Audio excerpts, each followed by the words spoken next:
Assalamualaikum warahmatullahi wabarakatuh. Bismillah, walhamdulillah, wassalatu wassalamu ala rasulillah. Amma ba'd. Jumpa lagi kita dalam program pembelajaran jarak jauh bagi peserta didik Madrasah Tsanawiyah di mana saja kalian berada. Bagaimana apa kabarnya? Semoga kalian senantiasa dalam keadaan sehat walafiat dan tetap semangat ya mengikuti program pembelajaran jarak jauh ini. Baik, bersama saya Ahmad Hidayat, kita akan mengikuti materi menganalisis ketentuan jual beli.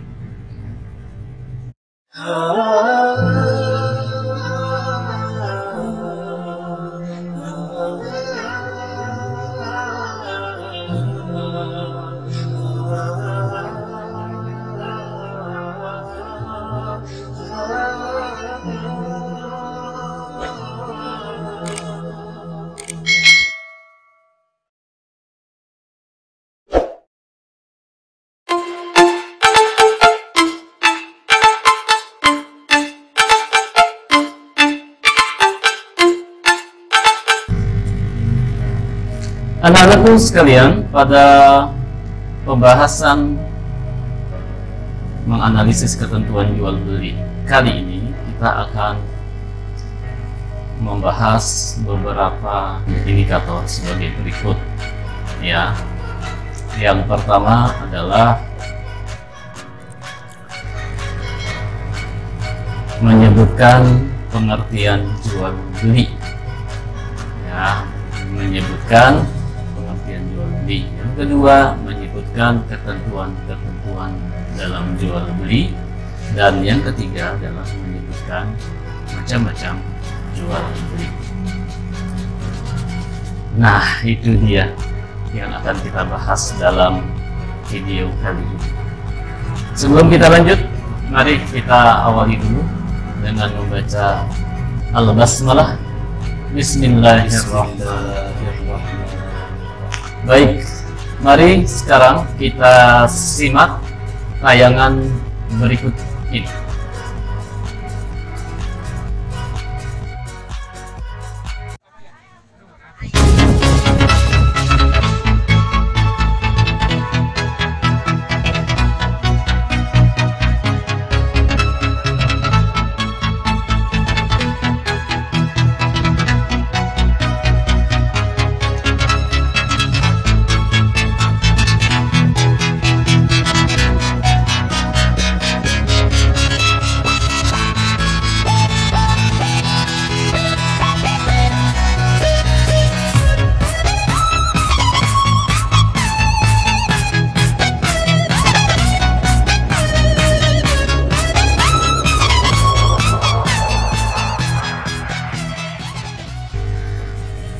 Dalam tayangan tadi kalian bisa melihat ya aktivitas transaksi jual beli.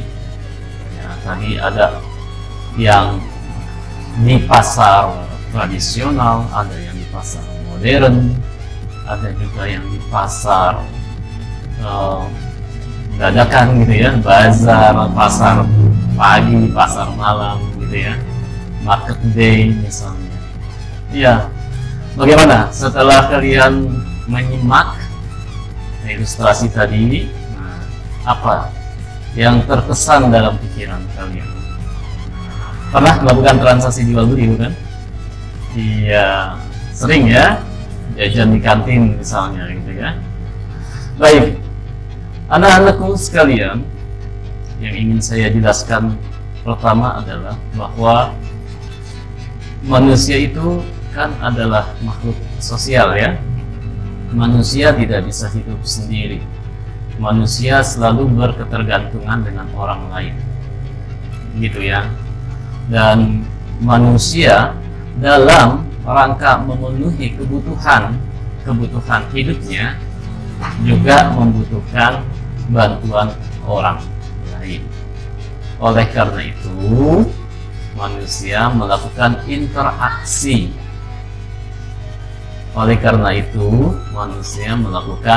interaksi, hubungan interaksi dengan manusia yang lainnya. Nah, siapa yang tahu di antara kalian istilah hubungan interaksi antara manusia dengan manusia di dalam ilmu fikih? Nah, jawabannya adalah muamalah. Iya, betul. Yang menjawab muamalah. Muamalah adalah hubungan interaksi antara manusia dengan manusia dalam rangka memenuhi kebutuhannya. Khususnya muamalah ma'al makhluk dalam hal ini. Karena nanti ada muamalah yang satunya lagi yang kita sebut dengan muamalah ma'al khaliq, ya, interaksi manusia dengan khaliknya, penciptanya, ya. Dia sholat, dia baca Al-Quran, dia berdoa, ya, itu namanya muamalah ma'al khaliq. Nah, kaitannya dengan pembelajaran kita kali ini adalah ketentuan jual beli di dalam Islam yang merupakan bagian dari muamalah tersebut, gitu ya. Nah, selain jual beli nanti masuk juga kategori yang lainnya, pinjam, meminjam, utang, piutang, gadai, dan sebagainya, itu juga masuk kategori muamalah. Baiklah, kita akan lanjut ke pengertian jual beli.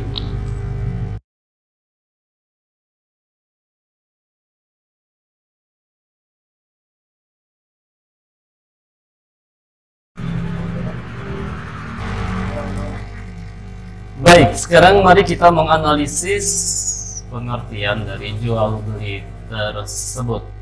Anak-anakku sekalian, jual beli dalam bahasa Arab al-bai'u. Al-bai'u.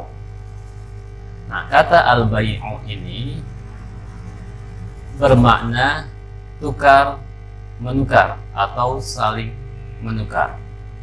Ada beberapa pendapat dari para ulama mengenai arti jual beli. Di antara lain adalah yang pertama, pendapat yang dikemukakan oleh Syekh Taqiyuddin Al-Husni. Beliau menjelaskan bahwa arti jual beli secara bahasa adalah memberikan suatu barang untuk ditukar dengan barang yang lainnya. Nah, menukarkan suatu barang dengan barang yang lain. Kemudian beliau menjelaskan arti jual beli menurut istilah adalah pertukaran harta dengan harta untuk keperluan tasarruf, pengelolaan yang disertai dengan ijab qabul menurut tata aturan yang sah, ya, telah disepakati bersama. Itu menurut Syekh Taqiyuddin Al-Husni. Nah, sekarang kita mengutip pendapat dari Syekh Muhammad bin Qasim Al-Ghazi, ya. Dia mengatakan bahwa secara bahasa jual beli al-bai' artinya menukarkan sesuatu dengan sesuatu.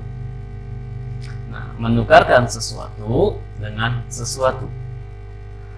Sedangkan menurut istilahnya, jual beli adalah memindahkan kepemilikan suatu harta dengan pertukaran sesuatu sesuai syariat atau memindahkan manfaat yang mubah untuk selamanya dengan harga yang bersifat harta. Jadi memindahkan kepemilikan barang secara sah. A membeli suatu barang kepada B, maka kemudian barang tersebut berpindah hak kepemilikannya menjadi pemilik yang membeli barang tersebut, gitu ya. Pemindahan kepemilikan tersebut dengan cara yang sah sesuai dengan syarat rukun tertentu, itu menjadi jual beli namanya. menurut Syekh Muhammad bin Qasim Al-Ghazi. Selanjutnya ada lagi pendapat dari Syekh Zakaria Al-Ansari. Syekh Zakaria Al-Ansari mengatakan bahwa jual beli al-bai' secara bahasa adalah menukarkan sesuatu dengan sesuatu. Ya, hampir sama tadi ya, menukarkan sesuatu dengan sesuatu secara bahasa. Namun pengertian secara istilah, beliau mengatakan bahwa al-bai' jual beli adalah menukarkan harta dengan harta, harta dengan harta yang lain. Harta yang lain di sini maksudnya uang, ya, nilai tukar. Menukarkan harta atau barang dengan harta yang lain, maksudnya uang, dengan aturan yang telah ditentukan. Baiklah, itu ada 3 pendapat ulama yang menjelaskan makna pengertian dari al-bai'. Al-bai'u, ya, jual beli.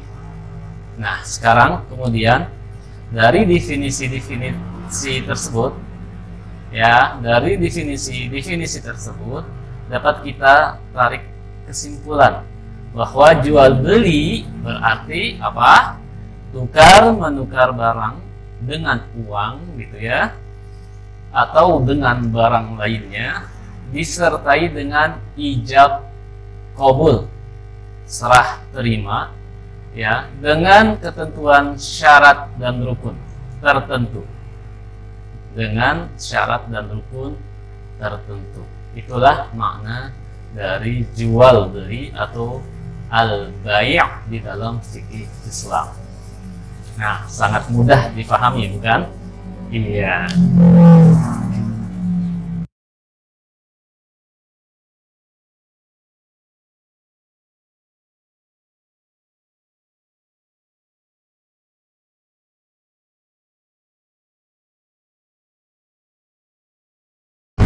Nah, sekarang terkait dengan hukum jual beli. Bagaimana hukum jual beli dalam syariat Islam? Namun terlebih dahulu kita simak ayat Al-Quran berikut ini, di mana Allah Subhanahu wa Ta'ala berfirman dalam surah Al-Maidah ayat 2. A'udzu billahi minasy syaithanir rajim. Bismillahirrahmanirrahim. Wa ta'awanu 'alal birri wat taqwa wa la ta'awanu 'alal itsmi wal 'udwan. Al-ayah. Dan tolong menolonglah kamu dalam mengerjakan kebaikan dan takwa, dan janganlah kamu tolong menolong dalam perbuatan dosa dan pelanggaran. Surah Al-Maidah ayat 2 tadi menjelaskan bahwa Allah memerintahkan kita untuk saling tolong menolong dalam berbuat kebaikan dan ketakwaan. Jadi konteksnya jual beli di dalam Islam, prinsip utamanya adalah ta'awun. Prinsip utamanya adalah tolong menolong. Kemudian kita tengok lagi surah Al-Baqarah ayat 275, di mana Allah Subhanahu wa Ta'ala berfirman, A'udzu billahi minasy syaithanir rajim. Bismillahirrahmanirrahim. Alladzina ya'kuluna ar-riba la yaqumuna illa kama yaqumu alladzi yatakhabbathu asy-syaitanu minal mas. Dzalika bi annahum qalu innamal bai'u mithlu ar-riba wa ahallallahu al-bai'a wa harrama ar-riba. Faman ja'ahu maw'izatun min rabbih fantaha falahu ma salaf wa amruhu ila Allah wa man 'ada fa ulaika ashabun nar hum fiha khalidun. Artinya, orang-orang yang makan mengambil riba tidak dapat berdiri melainkan seperti berdirinya orang yang kemasukan syaitan lantaran tekanan penyakit gila. Keadaan mereka yang demikian itu adalah disebabkan mereka berpendapat sesungguhnya jual beli itu sama dengan riba. Padahal Allah telah menghalalkan jual beli dan mengharamkan riba. Orang-orang yang telah sampai kepadanya, orang-orang yang telah sampai kepadanya larangan dari Tuhannya, lalu terus berhenti dari mengambil riba, maka baginya apa yang telah diambilnya dahulu sebelum datang larangan, dan urusannya terserah kepada Allah. Orang yang kembali mengambil riba, maka orang itu adalah penghuni-penghuni neraka, mereka kekal di dalamnya. Ayat ini menjelaskan bahwa jual beli adalah dibolehkan oleh agama. Yang dilarang adalah riba. Jadi jual beli adalah dibolehkan.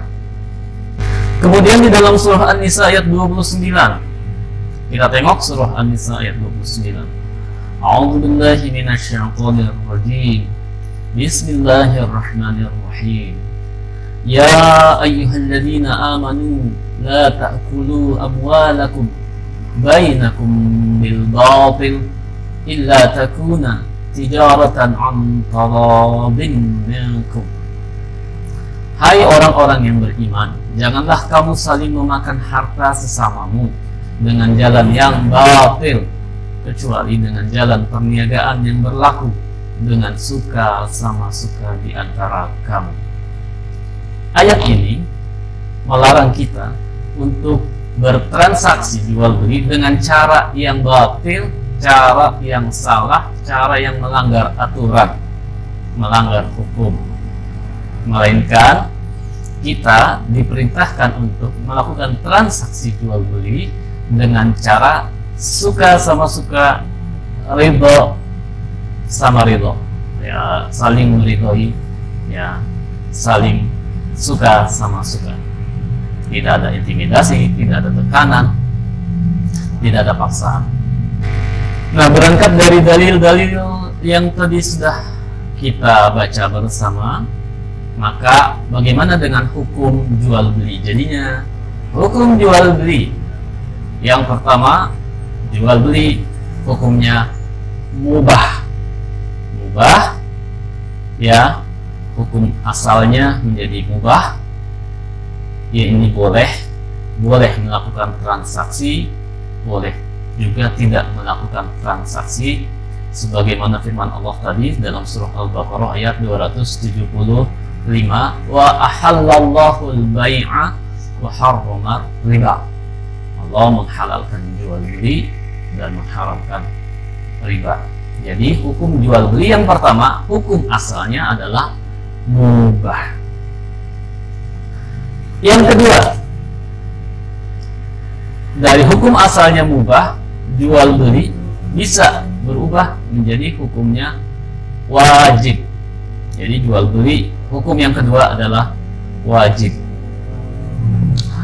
Hukum jual beli menjadi wajib apabila dengan cara jual beli inilah dia mampu menghidupkan, memenuhi kebutuhan sehari-hari bagi dirinya, bagi keluarganya, anaknya, dan istrinya. Apabila tidak ada cara yang lain kecuali hanya jual beli, berjualan, maka hukum berjualan menjadi wajib.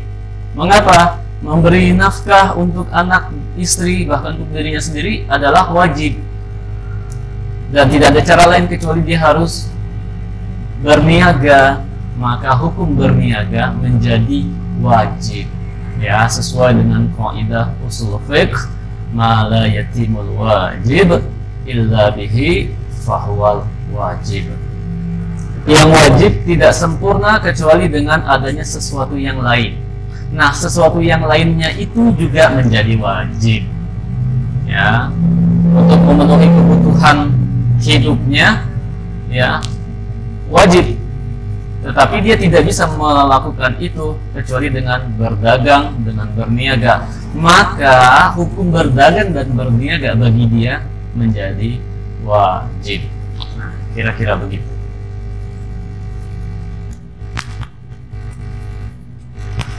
Hukum berikutnya tadi mubah, yang kedua wajib, yang ketiga sunnah. Nah, hukum bertransaksi jual beli sunnah yang ini dimaksudkan apabila dalam sebuah kondisi di mana kita mendapati pedagang, penjual yang menawarkan barang dagangannya kepada kita, tetapi kita lebih tertarik untuk menolong, lebih tertarik untuk membantunya. Ada rasa kepedulian, ada rasa kasihan, ada rasa iba. Untuk produknya mungkin tidak terlalu kita minati, tetapi kita ingin menyenangkan hati dia. Nah, menyenangkan hati dia dengan membeli barangnya, membeli dagangannya, maka hukumnya menjadi sunnah, ya, dengan maksud menolong. Kita menghargai usaha orang tersebut untuk menghindari, menjaga dirinya dari meminta-minta. Karenanya dia tidak mau meminta-minta, dia menjual barang sesuatu. Meminta-minta hanya akan membuat dirinya menjadi terhina. Nah, kita menghargai usaha orang tersebut, mencegah dirinya menjadi seorang yang peminta-minta. Maka kita bantu dia dengan membeli barang dagangannya. Nah, dalam konteks yang seperti ini, maka hukum jual beli menjadi sunnah. Kalian mungkin pernah juga melakukan transaksi jual beli yang semacam ini, atau kalian bisa melihat ayah bunda kalian, ya, dia membeli sebuah produk dagangan yang ditawarkan kepadanya, tetapi lebih tertarik untuk membantu, bukan kepada produknya, tapi dia ingin menyenangkan. Oke, ya, sunnah yang seperti ini. Namun yang keempat, hukum yang keempat, jual beli adalah haram. Oke, jual beli yang haram ini adalah jual beli yang di dalamnya mengandung unsur-unsur pelanggaran agama dan juga ketetapan hukum negara. Menjual barang-barang, obat-obatan, ya, nafza, narkotika, ya, dan zat adiktif lainnya, narkotika, psikotropika, obat-obatan terlarang dan zat adiktif lainnya, itu hukumnya haram. Juga jual beli dengan tujuan menganiaya, menzolimi orang lain. Jual beli yang seperti ini adalah jual beli yang haram hukumnya. Jual beli yang ada di dalamnya unsur menipu, ya, jual beli yang ada di dalamnya dengan tata cara yang curang dan sejenisnya. Baik, demikian hukum jual beli, ya, di dalam fikih Islam tadi ada 4. Oke.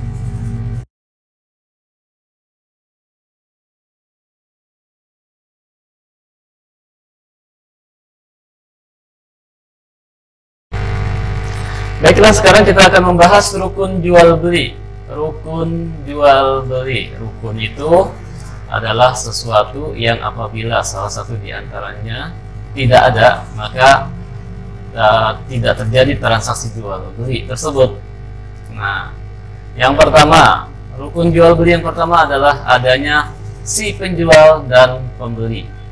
Adanya penjual dan pembeli. Tidak mungkin ada terjadi transaksi jika tidak ada yang jual, dan tidak mungkin terjadi transaksi jika ada penjual tapi tidak ada yang beli, gitu ya. Maka rukun yang pertama adalah adanya penjual dan pembeli. Baik. Yang kedua, ada barang yang diperjualbelikan, ya, atau ma'qud alaih. Ma'qud alaih, adanya barang yang diperjualbelikan. Ada penjual, ada pembeli, tapi kalau tidak ada barang yang diperjualbelikan,